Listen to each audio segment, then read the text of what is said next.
प्यारे बच्चों नमस्कार। लेक्चर 4 में अपन ने पढ़ा था अध्यारोपण का सिद्धांत कि जब बहुत सारे आवेश हो तो उनके मध्य बल कैसे निकालते हैं। अध्यारोपण के सिद्धांत से सबका योग करें किसी एक पर्टिकुलर आवेश के ऊपर। तो आज उसी अध्यारोपण के सिद्धांत के ऊपर अपन कुछ आंकिक प्रश्न करते हैं, न्यूमेरिकल्स को सोल्व करते हैं। तो आइए, तो इसको करवाने से पहले आपने जो 11th में पढ़ा था दो सदिशों का योग, कि अगर दो सदिश किसी कोण पर लग रहे हो तो उनको जोड़ते कैसे हैं, तो पहले वो समझाता हूँ और उसके बाद अपन क्या करते हैं, सवाल करते हैं। तो देखिए कि मान लो अगर दो सदिश है, एक सदिश P वेक्टर है, एक सदिश क्या है P सदिश, और एक सदिश क्या है Q सदिश। और अगर वो किसी कोण पे, मान लो दोनों के बीच कोण कितना डिग्री है, थीटा डिग्री अपने ऐसा मान लिया, तो इन दोनों का परिणामी कहां से जाएगा, इसके बीच में जाएगा, यानी आर वेक्टर। क्या जाएगा, आर वेक्टर। इस आर वेक्टर का जो परिणाम निकालने का जो सूत्र था वो क्या था, मोड ऑफ आर वेक्टर, मतलब सिंपल आर। इन आर का इन दोनों का परिणाम निकालने का सूत्र क्या था, वर्गमूल के अंदर P square plus Q square plus 2pq cos theta. वर्गमूल के अंदर P square plus Q square plus 2pq cos theta. अब यहाँ पे अपन एक दो केसेस बना देते हैं। केस फर्स्ट, कि मान लो दोनों के बीच कोण 0 डिग्री है, थीटा बराबर कितना डिग्री, 0 डिग्री। तो cos 0 डिग्री का मान कितना होता है, cos 0 डिग्री का मान 1 होता है। सबको पता है मेरे को cos 0 डिग्री का मान कितना होता है, एक। तो यहाँ पे रखते हैं, तो देखिए क्या बन जाएगा, इसमें रखें, इसमें cos, अगर मान लो कि थीटा का मान 0 डिग्री हो तो cos 0 कितना आएगा, 1। तो r का मान क्या निकल जाएगा, वर्गमूल के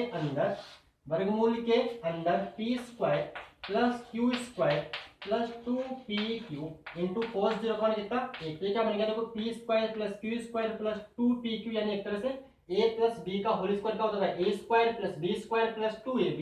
ये क्या बन जाएगा, वर्गमूल के अंदर p प्लस q का होल स्क्वायर। तो ये सिंपल क्या आ जाएगा, p प्लस q। मतलब क्या हुआ कि अगर दो सदिशों के बीच कोण 0 डिग्री है, कि मान लो ये p सदिश और ये q सदिश, दोनों एक ही दिशा में, तो इनको सिंपल क्या कर सकते हैं अपन, सिंपल इनके परिणाम को जोड़ सकते हैं।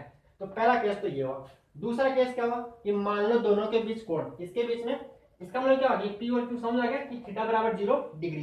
केस सेकंड, कि मान लो P और Q के बीच कोण है वो 90 डिग्री है। कितना डिग्री है, 90 डिग्री। केस सेकंड की मैं बात कर रहा हूँ, ये अपने 11 में पढ़ा था, उसी को रिवाइज करवा रहा हूँ थोड़ा सा। केस सेकंड, यदि थीटा बराबर 90 डिग्री, यदि थीटा बराबर 90 डिग्री, 90 डिग्री मतलब अगर P वेक्टर इधर है तो Q वेक्टर किधर होगा, इधर होगा। ये कोण रहेंगे बीच में 90 डिग्री। इस वाले फॉर्मूले मान रखते हैं कितने का, देखिए क्या रखेंगे, ये थीटा बराबर 90, थीटा बराबर 90 डिग्री। तो cos 90 डिग्री का मान कितना होता है, cos 90 डिग्री का मान होता है 0। कितना होता है, 0। cos 90 डिग्री का मान क्या होगा, 0। तो इसमें मान रखते हैं, तो देखो यहाँ पे इसका मान क्या रखेंगे, 0। तो 0 इंटू कुछ भी 0। तो r का मान क्या निकल गया यहाँ पे आएगा वर्गमूल के अंदर p square plus Q square. ये पहला केस। दूसरा केस, तीसरा केस क्या लेते हैं, कि मान लो थीटा बराबर 180 डिग्री। केस थर्ड, कि मान लो कि जो थीटा का मान है, यदि if theta is equal to 180 degree, 180 degree. 180 degree का मतलब क्या हुआ, कि अगर P वेक्टर इधर है तो Q वेक्टर किधर होगा, इसके जस्ट अपोजिट, इसके जस्ट विपरीत। ये Q वेक्टर और ये P वेक्टर, दोनों के बीच कोण कितना बन गया, 180 डिग्री। अब अपने को पता है cos 180 डिग्री कितना होता है, cos 180 डिग्री का मान होता है -1। कितना होता है, cos 180 डिग्री का मान कितना होता है, -1। देखिए यहाँ पे रखते हैं इस थीटा, cos थीटा यानी cos 180, cos 180 का मान क्या होगा, -1। तो ये क्या बन जाएगा, r के अंदर वर्गमूल के अंदर r बराबर p square plus Q square plus 2pq into यहाँ पे क्या रखा, -1 और ये प्लस क्या बन जाएगा, माइनस। तो क्या बन जाएगा, वर्गमूल के अंदर p square plus Q square minus 2pq। ये आ गया r का मान। एक तरह से क्या हो गया, a माइनस, देखो a माइनस b का होल स्क्वायर क्या होता था, a square plus b square minus 2ab। तो ये बन जाएगा r वर्गमूल के अंदर p माइनस क्यू का होल स्क्वायर। और इस घात 2 से वर्गमूल कैंसिल, भाई वर्गमूल का मतलब क्या होता है, घात 1/2, घातें आपस में क्या होती है, गुणा होती है, तो 2 से 1 बटा 2 कैंसिल, तो बचा क्या, r बराबर p माइनस क्यू। यानी इसका मतलब क्या हुआ, अगर दो सदिश एक दूसरे के विपरीत हो तो अपन क्या कर देते हैं, बड़े वाले में से छोटे वाले को घटा देते हैं। तो ये कुछ सूत्र थे, अब इन्हीं को अपने को काम में लेना है, इन्हीं को अपने को काम में लेना है और सवाल करना है। और इसमें मान लीजिए p और q बराबर हो तो क्या होगा, p और q बराबर हो क्या होगा, थीटा 60 डिग्री हो क्या होगा, तो अपन सवालों में देखते हो चीजें भाई। तो सवाल ही क्या है, अब कर रहे हैं सवाल इसके ऊपर, अध्यारोपण के सिद्धांत पर आधारित सवाल। ये तो इंट्रोडक्शन था, बेसिक जो अपने को काम आने वाला है 11th क्लास का। ठीक है, इसमें आपको कुछ नोट करना हो तो वैसे नोट कर लीजिएगा, बाकी तो अपन ने पढ़ रखा है 11th क्लास के अंदर।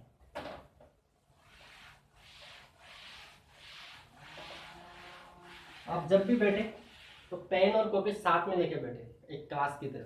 तो सवाल क्या है, पहला सवाल यह है कि एक समबाहु त्रिभुज है। क्या है, एक समबाहु त्रिभुज। इस समबाहु त्रिभुज की प्रत्येक जो भुजा की लंबाई है वो क्या है, a।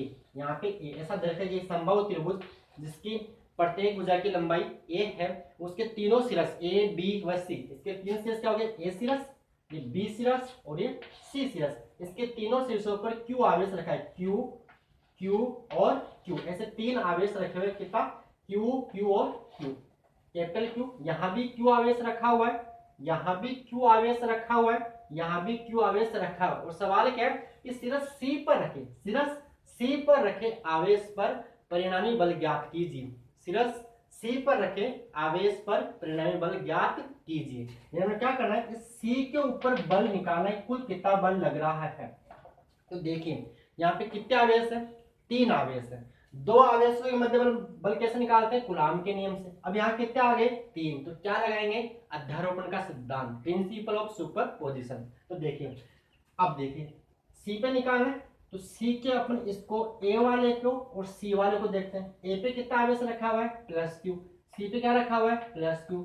दोनों का प्रकृति क्या है, ये भी धनावेश है, ये भी क्या है, धनावेश। तो समान प्रकार के आवेशों के मध्य कौन सा बल लगता है, प्रतिकर्षण। कौन सा लगता है, प्रतिकर्षण। तो यहाँ पर बल इधर लगेगा, इधर इस दिशा में। तो ये आ गया किसका, इसको मैं बोल देता हूँ FCA, मतलब C पर A के द्वारा लगाया गया बल, जिसका मान कितना होगा, Q² अपॉन A²। कैसे आ गया कि K कूलाम के नियम से क्या होता है, Q1 Q2 upon R²। K का मान फॉर्मूले में आ गया, फॉर्मूले में क्या, तो Q1 का मान भी कितना है, कैपिटल Q, Q2 का मान भी कितना है, कैपिटल Q, और R क्या, इनके बीच की डिस्टेंस, दूरी, जो कितनी है, A का वर्ग। Q इंटू Q क्या बन गया, Q²। तो क्या बना, KQ² अपॉन A²। तो यहाँ पर यह आ गया FCA, तो C पर A के द्वारा लगाया गया बल। अब इसी प्रकार ये वाला जो B पर आवेश है वो भी C पर बल लगाएगा, जो B पर आवेश है वो भी C पर क्या लगाएगा, बल। तो ये किधर लगेगा, दोनों समान है, ये भी प्लस है और ये भी क्या है, प्लस। तो इनके बीच में क्या लगेगा, प्रतिकर्षण। तो दिशा किधर होगी, इधर, यानी इसको इधर दूर भगाएगा, ऐसे ऐसे इधर। तो ये आएगा FCB, मतलब C पर B के द्वारा लगाया गया बल। मान कितना होगा, वही सेम आवेश Q इंटू Q² दूरी क्या है, A का वर्ग। तो क्या बनेगा, KQ² अपॉन A²। अब देखिए बल कैसी राशि है, सदिश राशि। इसको कैसे जोड़ना है, सदिश से। इन अध्यारोपण क्या लगाना है, सिद्धांत। तो अपने क्या पता होना चाहिए, ये वाला कोण पता होना चाहिए। तो ये कोण कितना डिग्री होगा, 60 डिग्री। क्यों होगा, क्योंकि क्या दे रखा है, समबाहु त्रिभुज, और समबाहु त्रिभुज का प्रत्येक कोण कितना होता है, 60 डिग्री। ये कोण कितना है, 60 डिग्री, ये कितना है, 60 डिग्री। अब ये दोनों क्या है, वर्टिकली अपोजिट एंगल्स, शीर्षाभिमुख कोण। ये भी कितना आएगा, 60 डिग्री। कितना आने वाला है, 60 डिग्री। तो सिंपल, दो सदिश है जिनका परिमाण ये है, दोनों 60 डिग्री के ऊपर लग रहे हैं, तो अपने क्या निकालें, दोनों का परिणामी निकालना। तो मान लेते हैं ये इसका परिणामी बल यहाँ से जाएगा और बीच में जाएगा, क्योंकि दोनों बराबर है। तो कहां से जाएगा, बिल्कुल बी से जाएगा। तो F क्या हो जाएगा, वर्गमूल के अंदर, वर्गमूल के अंदर क्या आएगा, FCA का स्क्वायर प्लस FCB का square plus 2FCA into FCB into cos theta. कैसे लिखा मैंने, वही तो लगाया, कौन से वाला, वर्ग R बराबर वर्गमूल के अंदर P² plus Q² plus 2PQ cos theta. Clear. यहाँ पे P को क्या, एक को क्या बोल दिया, FCA, और दूसरा Q यहाँ पे क्या मान लिया, FCB, वही किया, और साथ में cos थीटा। अब सारे मान यहाँ पे रख देते हैं। थोड़ा सा उसका हल करने के लिए भी बोल सकते हैं कि दोनों परिणाम में बराबर, दोनों परिणाम में क्या है बराबर, तो बोल सकते हैं यहाँ पे एफ सी ए बराबर एफ सी बी बराबर मान लेते हैं एफ, बराबर क्या मान लेते हैं एफ, और वो एफ यानी बराबर दोनों बराबर है, किसके बराबर है के क्यू स्क्वायर अपॉन ए स्क्वायर के बराबर, किसके बराबर है के क्यू स्क्वायर अपॉन ए स्क्वायर के बराबर। इसको थोड़ी देर के लिए क्या मान लेते हैं एफ, क्यों माना, क्योंकि अपने को ऐसा करने से थोड़ा लिखना कम पड़ेगा, तो यहाँ रख देते इसके अंदर। तो एफ इसको बोलेंगे एफ नेट, इसको एफ नेट बोल दो जिससे कोई कंफ्यूजन नहीं हो, क्यों, क्योंकि यहाँ पे इसको अगर अपने एफ मान लिया ये क्या बन जाएगा नेट, नेट मतलब परिणामी कि कुल कितना आ रहा है, टोटल फोर्स, कुल बल। तो यहाँ पे रखते हैं इस वाले फॉर्मूले यहाँ पे रखते हैं, तो क्या बन जाएगा देखिए एफ स्क्वायर, एफ नेट क्या आ गया, एफ नेट आएगा वर्गमूल के अंदर F square plus F square plus 2, थोड़ा सा यहाँ पे जगह इसको लिख देता हूँ यहाँ पे बराबर के क्यू स्क्वायर अपॉन ए स्क्वायर, यहाँ से लिख रहा हूँ, यहाँ से राइट कर रहा हूँ, क्या आएगा एफ नेट परिणामी बल वर्गमूल के अंदर, क्या इसकी जगह भी एफ रखना है, इसकी जगह भी एफ रखना है, यहाँ 2f इंटू कोस थीटा यानी कोस 60 डिग्री, क्योंकि थीटा कितना हो गया यहाँ पे 60 डिग्री ये वाला कोण। तो वर्गमूल के अंदर एफ स्क्वायर प्लस 2 इंटू यहाँ पे क्या कोस थीटा यानी कोस 60 डिग्री। तो देखिए F square plus F square कितना बन जाएगा, वर्गमूल के अंदर 2f स्क्वायर प्लस यहाँ पे 2f इंटू एफ क्या बन जाएगा F square into cos 60 degree, cos 60 degree की वैल्यू, कोस 60 का मान कितना होता है 1/2, 1/2। तो यहाँ पे क्या रखने वाले अपन 1/2, तो 2 से 2 हो जाएगा कैंसिल, तो क्या बचेगा 2f स्क्वायर वर्गमूल के अंदर 2f square plus F square, 2f square plus F square कितना हो जाएगा 3f स्क्वायर। तो वर्गमूल के अंदर ये आने वाला है 3f स्क्वायर। अब वर्गमूल के अंदर 3 तो ऐसा कैसा, और एफ स्क्वायर वर्गमूल से बाहर क्या आएगा f, और f का मान कितना है, f का मान है के क्यू स्क्वायर अपॉन ए स्क्वायर। तो यहाँ पे देख कितना, तो f नेट अपने को मिल जाएगा कितना, f नेट आएगा वर्गमूल के अंदर 3, इस f का मान कितना है के क्यू स्क्वायर अपॉन ए स्क्वायर। तो यहाँ रखने वाले अपन के क्यू स्क्वायर अपॉन ए स्क्वायर, यहाँ लगा देंगे न्यूटन। न्यूटन क्यों लगाया, क्योंकि बल का मात्रक क्या होता है, ऐसा ही मात्रक बल का क्या होता है न्यूटन। तो ये आ गया नेट बल। सवाल समझ में आया होगा, नहीं आया तो फिर से पॉज करके वापस बैक करके फिर से देखिए एक बार, ठीक है। तो ये सवाल था, सवाल क्या था क्लियर है कि एक त्रिभुज है जिसके तीनों शीर्षों पर 3 आवेश रखे हुए हैं, तो सिर्फ सी पर रखे आवेश पर परिणामी बल निकाल ली। तो कैसे निकाला हमने, ध्रुवण का सिद्धांत, दोनों को जोड़ लिया, एक बल ये लग रहा था एक बल ये लग रहा था, दोनों को जोड़ के हल कर लिया। तो आप क्या करोगे, इसको सवाल लिख लोगे, पॉज करके इसको नोट कर लो, फिर अगला सवाल लेते हैं। ये त्रिभुज था, एक वर्ग का लेते हैं, फिर एक अच्छा सवाल लेंगे, फिर एक 8 में आया सवाल भी करेंगे। 8 मीन्स जो जेई मैन होता था पहले, अभी जो जेई मैन होता है उसको पहले 8 बोलते थे, ठीक है। पॉज कर लिया, ओके हटा रहा हूं।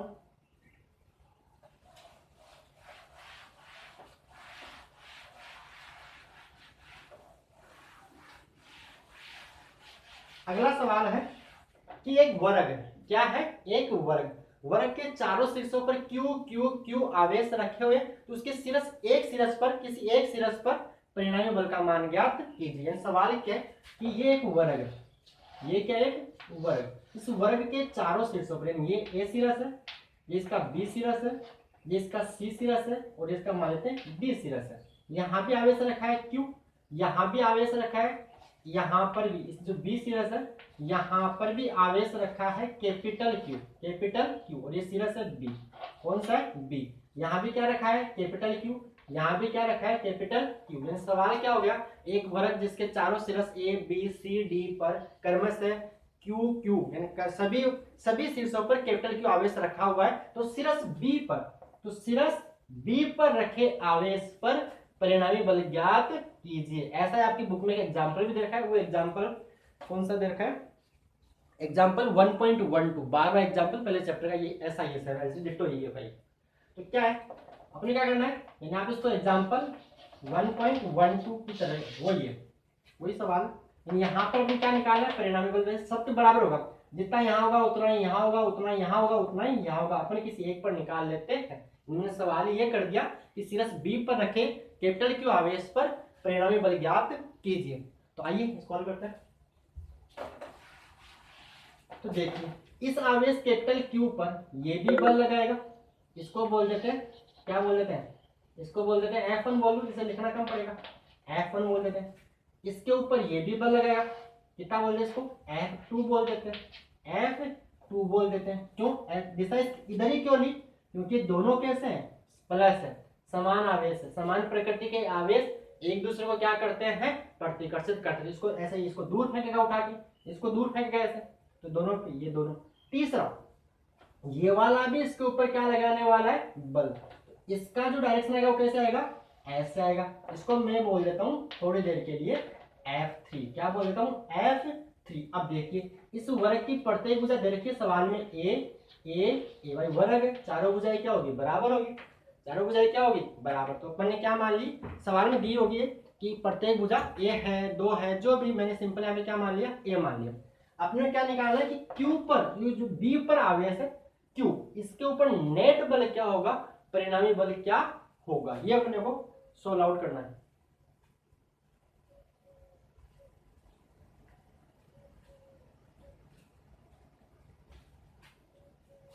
तो स्टार्ट करते हैं, थोड़ा सा टेक्निकल मिस्टेक की वजह से, और कैमरा देखना पड़ता है बार बार, कैमरा बंद नहीं हो जाए।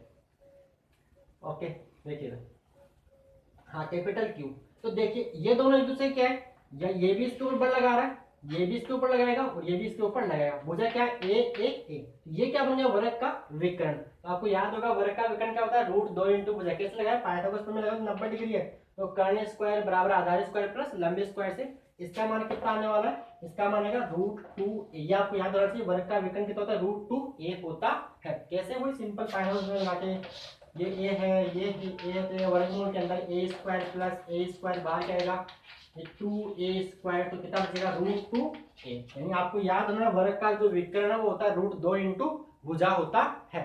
देखिए इसको सोल्व करते हैं। तो F1 का मान कितना होगा, F1 का जो मान होगा क्या होगा, K, कहां से, कूलाम के नियम से, F बराबर K Q1 Q2 upon R square. ये कहां से आता है, कूलाम के नियम से। तो यहाँ पे क्या लिखना है, K Q into Q upon दूरी कितनी, a स्क्वायर। तो F1 का मान क्या आ गया, K Q square upon a square. इसी प्रकार F2 का मान भी कितना आएगा, सेम, ये वाला, ये आवेश भी Q, ये आवेश भी Q, बीच में दूरी क्या है, a, तो क्या आने वाला है, ये भी K Q square upon a square. अब देखिए F1 और F2 एक दूसरे से कितने डिग्री पे है, 90 डिग्री पे। अब मैंने आपको थोड़ी देर पहले बताया था, अगर दो सदिश 90 डिग्री पर हो तो उनका परिणामी कैसे निकालते हैं, वर्गमूल के अंदर p square plus q square से। किससे निकालते हैं, p square plus q square से फाइंड आउट करते हैं। तो देखिए ये दोनों 90 डिग्री पे, तो F1 व F2 का परिणाम निकाल लेते हैं। किसका परिणामी, F1 व F2 का परिणामी निकाल लेते हैं। किसका, F1 व F2 का परिणामी।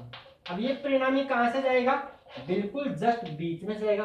बीच में से क्यों जाएगा, क्योंकि जितना परिमाण इसका है उतना ही परिमाण इसका है, यानी जितना ये इसको इधर खींच रहा है उतना ही ये इसको इधर खींच रहा है। तो ये जाएगा कहां से, जाएगा तो बीच में जाएगा, इधर जितना इधर उतना ही इधर, तो कहां जाएगा, बीच से। तो मान लेते हैं इन दोनों का परिणामी f डैश है। क्या है, f डैश। ये कहां जाएगा, जस्ट बीच में से।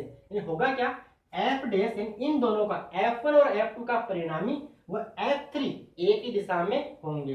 तो देखिए f डैश क्या बन जाएगा, वर्गमूल के अंदर F1 square plus F2 square. F1 का मान कितना है, KQ square upon a square, यहाँ पे KQ square upon a square plus KQ square upon a square. कितना हो जाएगा, KQ square upon a square plus KQ square upon a square, कितना बन जाएगा, 2KQ square upon a square. तो f dash का जो मान आने वाला है वो आएगा f डैश बराबर वर्गमूल के अंदर 2KQ क्यू स्क्वायर अपॉन ए स्क्वायर, बाहर कितना आएगा ये √2 के क्यू स्क्वायर अपॉन ए स्क्वायर। अब देखिए F3 का मान कितना आएगा, ये तो आ गया F डैश। F डैश क्या है, F1 और F2 का परिणामी है। अब निकालते हैं F3। F3 मतलब इस D और B वाले के नेट मध्य नेट फोर्स, यानी कितना आएगा, F3 का जो मान आने वाला है वो आएगा K into Q into Q, Q into Q कितना हो जाएगा क्यू स्क्वायर अपॉन दूरी R, और यहाँ पे R क्या है √2a का वर्ग, स्क्वायर कैसे हो तो क्लियर है ना, क्यू इंटू क्यू, ये बन जाएगा K क्यू स्क्वायर अपॉन √2 का वर्ग 2, a का वर्ग 2 यानी 2a स्क्वायर। तो Q पर नेट कितना हुआ, इन दोनों का F1 और F2 का परिणामी कितना आ रहा है F डैश आ रहा है, और F3 भी कहां से जा रहा है, बिल्कुल B से जा रहा है। F डैश और F3 एक ही दिशा में, इनके बीच में कोण 180 कोण 0 डिग्री, कितना डिग्री है 0 डिग्री। तो अभी मैंने थोड़ी देर पहले बताया था कि जब दो सदिशों के बीच कोण 0 डिग्री हो तो वो एक दूसरे आपस में जुड़ जाते हैं। तो यहाँ पे सिंपली अपन क्या कर देंगे, ऐड कर देंगे। तो देखिए सर, अब देखिए तो Q में B पर स्थित आवेश, B पर स्थित आवेश, B पर स्थित आवेश प्लस Q पर परिणामी बल, परिणामी बल उसको मैं बोलता हूं F नेट। नेट मतलब कुल, परिणामी क्या आएगा F डैश प्लस F3, दोनों को जोड़ दो। F डैश का मान कितना आ रहा है √2 के क्यू स्क्वायर अपॉन ए स्क्वायर, प्लस F3 कितना आ रहा है के Q square upon 2a square, यहाँ से के क्यू स्क्वायर अपॉन के क्यू, ये तो कॉमन आ गया के क्यू स्क्वायर अपॉन ए स्क्वायर, यहाँ पर भी और यहाँ पर भी, ये तो आ गया कॉमन।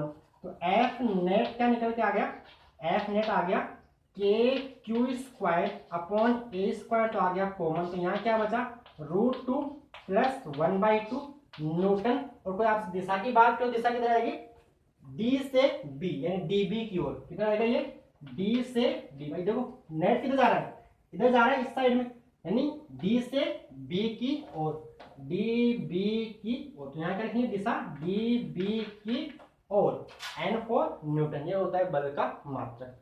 ये सवाल था, आई होप आपको समझ में आया होगा। फिर भी नहीं आया तो वापस से इसको पॉज करके रिवाइज वापस सुन लो, ठीक है। इसको आप पॉज कर लो, नोट कर लो, फिर अगला सवाल करते हैं। कर लिया पॉज, पॉज करके नोट कर लो, ओके।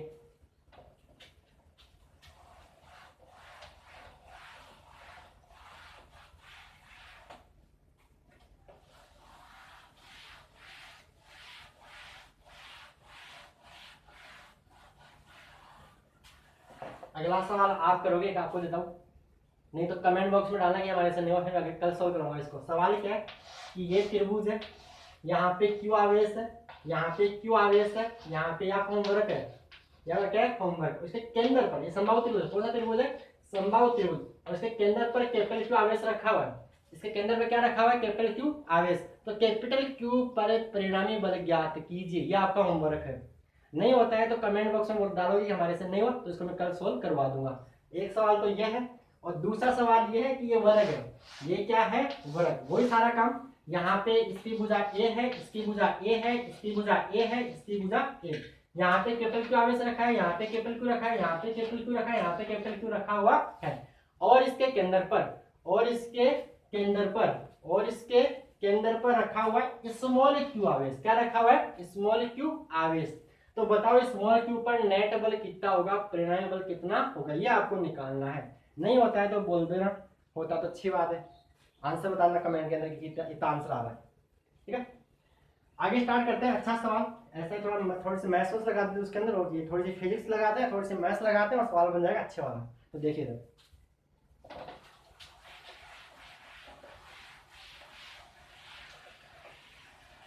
अगला सवाल क्या है कि ये एक्स एक्स है, ये क्या है एक्स एक्स, क्या है ये एक्स एक्स है, जानते हो ना X X Y X Z X, द्विविमीय संख्या से हमने 10th में पढ़ी थी, फिर 11th में सदिशों में पढ़ाया था एक्स एक्स। और यहाँ ये है मूल बिंदु, क्या ये मूल बिंदु O, और यहाँ मूल बिंदु पर एक आवेश रखा है 1 कूलम। कितना कूलम?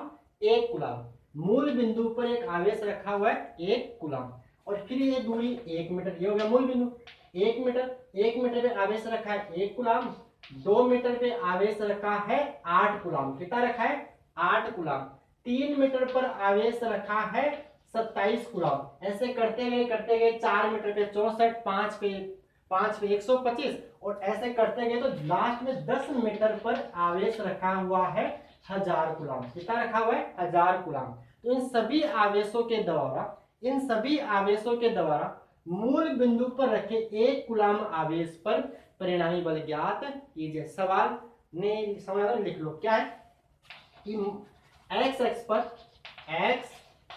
पर 1 सेंटीमीटर 1 मीटर, सेंटीमीटर नहीं metre, 1 metre 2 metre 3 metre dash dash dash 10 metre पर क्रमशः 1 coulomb 8 coulomb 27 coulomb dash dash 1000 coulomb आवेश रखे हैं। 1000 कूलम आवेश रखे हैं। तो इन सभी के द्वारा मूल बिंदु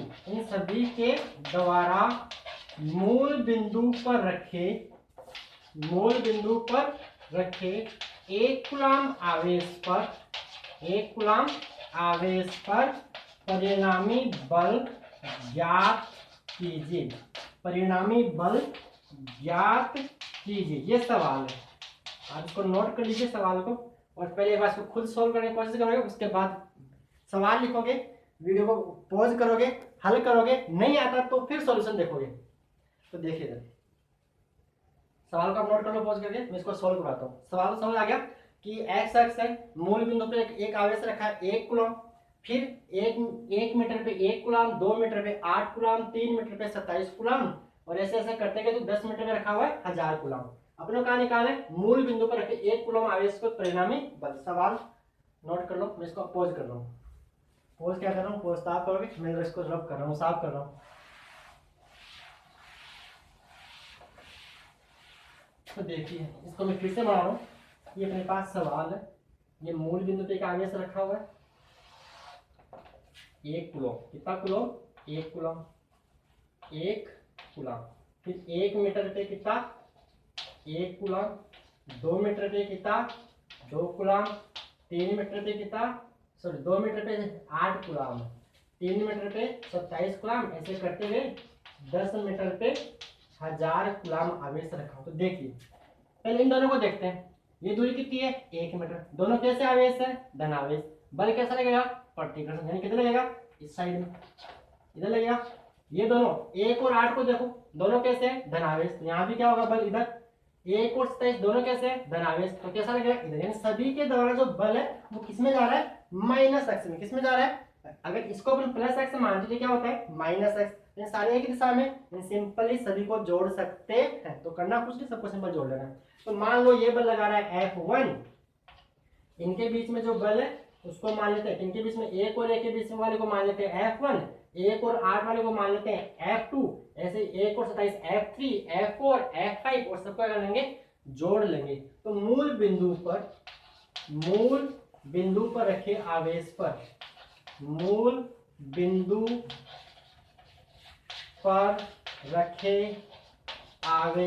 पर परिणामी